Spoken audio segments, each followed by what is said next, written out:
ये सबको पता होना चाहिए कि 4 युग है, सतयुग, त्रेता, द्वापर, कलयुग। लेकिन सतयुग नंबर 1, द्वापर नंबर 2, त्रेता नंबर 3 और कलयुग नंबर 4।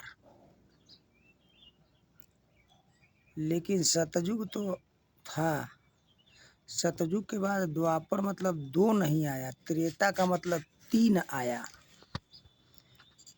इसका कारण यह है कि महाराज राम को,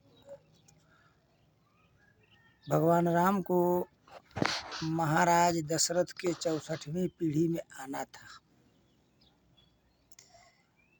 63वीं पीढ़ी में ही रावण का आतंक बहुत फैल गया, रावण आ गया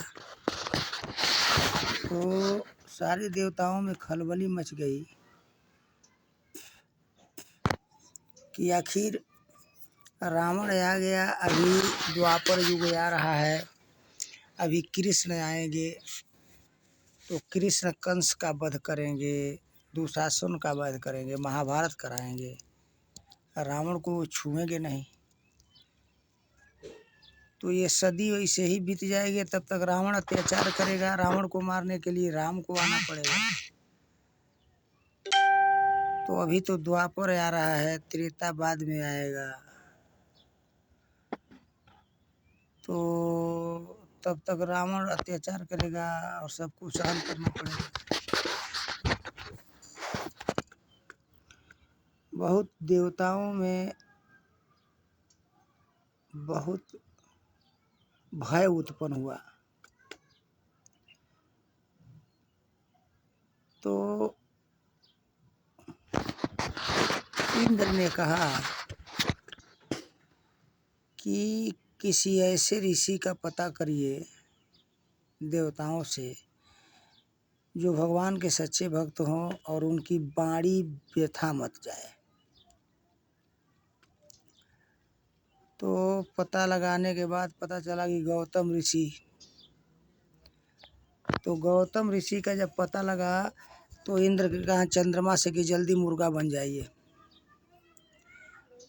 अब उनके आदेश के पालन करते हुए चंद्रमा ने मुर्गा बनकर अर्धरात्रि को गौतम ऋषि के छप्पर पर जाकर कुकहू कुकहू बोलना शुरू किए। और जब बोलना शुरू किए तो गौतम ऋषि का काम प्रतिदिन का यह नियम था कि 4 बजे भोर में वो गंगा स्नान को जाते थे और अर्धरात्रि को ही चंद्रमा आकर मुर्गा बनकर बोल दिए।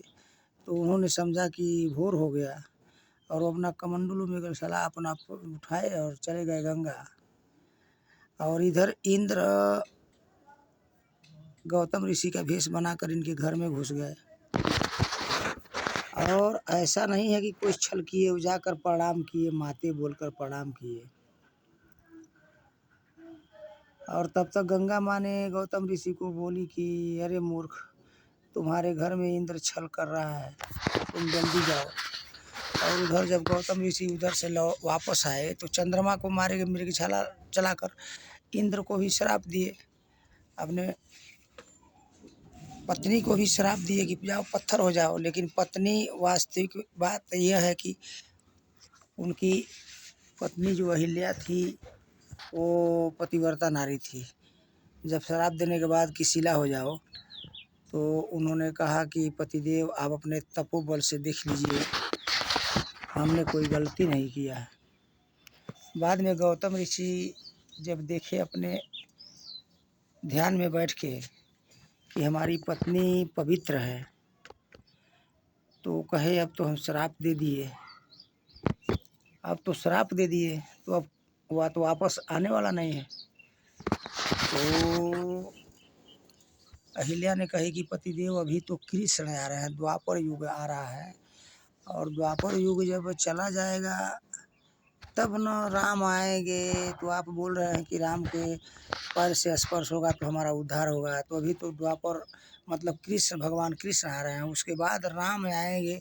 तब तक मैं बिना किसी गलती के, बिना किसी पाप का इतना बड़ा सज़ा भोगती रहूँगी बस वही गौतम ऋषि ने कमंडल से जल लेकर और श्राप दे दिया कि जाओ, मैं द्वापर को वापस कर रहा हूँ, त्रेता को ला रहा हूँ।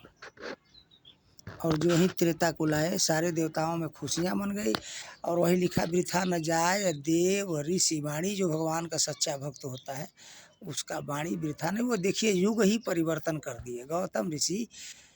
ये सारी योजना उनको गुस्सा लाकर परिवर्तन करना तो ही था। देवताओं के अंदर ये भावना बनी हुई थी कि ऐसा करेंगे तो ऐसा होगा।